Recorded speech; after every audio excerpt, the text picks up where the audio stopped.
Tahara Amin was born in Pakistan. Despite the fact she came to the UK and entered secondary school without speaking a word of English, 7 years later she passed her A-levels and she got a place at Cllr University and graduated in chemistry and biology, combined with a certificate in education. Tahara taught chemistry in a Catholic school for a couple of years, but thereafter she taught in primary schools. And for 10 years, she was the head teacher of the award-winning Manchester Muslim Preparatory School. Tahara is a founder member of our Muslim Jewish Forum, and she's also our current company secretary. Now, a little bit about Tahara's character. I can tell you that she's definitely calm, patient, understanding, and tolerant. Well, she's been married to Mohammed Amin for 43 years.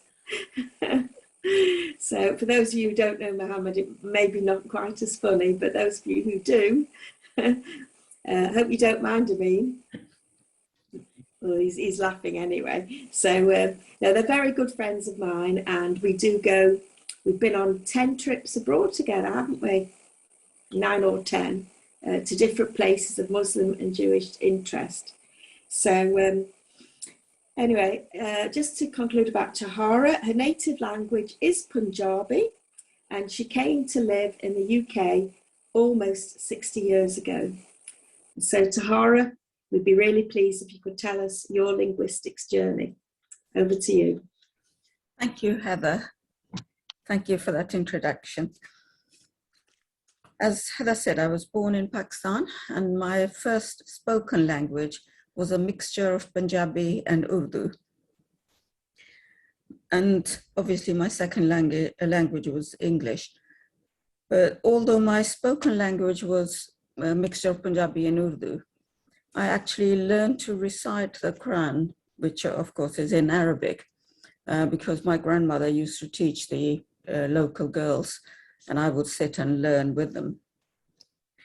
And then when I obviously went to school, I learned to read and write Urdu.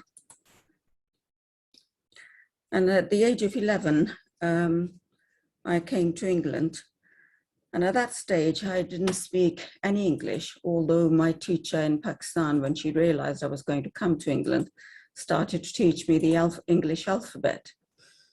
But I think it would have been more useful if she'd taught me a few words of English rather than the alphabet. But anyway, when we arrived here, my father started to teach us a few useful words like thank you, please, can I have this, and so on. So when I went to school, obviously I found it hard to understand what anybody around me was saying. My French teacher at the school thought maybe I could understand French, so decided to try and speak to me in French. But of course, that didn't make any sense to me either. But the school was very good. I was the only foreigner there. And they used to get a teacher coming in once or twice a week who would give me lessons one-to-one. So she would point at the door and teach me door and chair and so on. So basically almost like back at nursery school.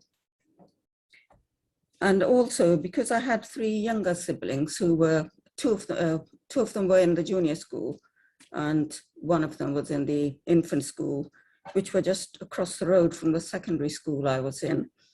So there was a lady who used to come in, and she'd spent some time in Pakistan and India, so she could speak some Urdu. So she would sit at the piano and have us, 4 of us, standing around the piano, singing Here We Go Round the Mulberry Bush. Now, I think apart from her liking that rhyme, also it covers quite a lot of the things we do, like washing your hands, getting dressed, brushing your teeth. So it was repeating a lot of words. So that was a good way of teaching us something. So that rhyme still runs through my head even now when I think about it. So and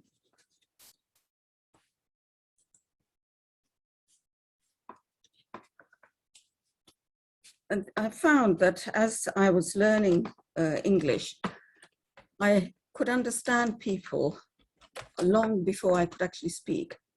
I think a lot of it was to do with confidence, because you find it harder to speak to people in their language unless you are familiar with it and you've practiced it and so on. So initially it was quite difficult, and it's quite frustrating because you can hear and understand what everybody around you is saying, but you can't reply. So that I found quite frustrating.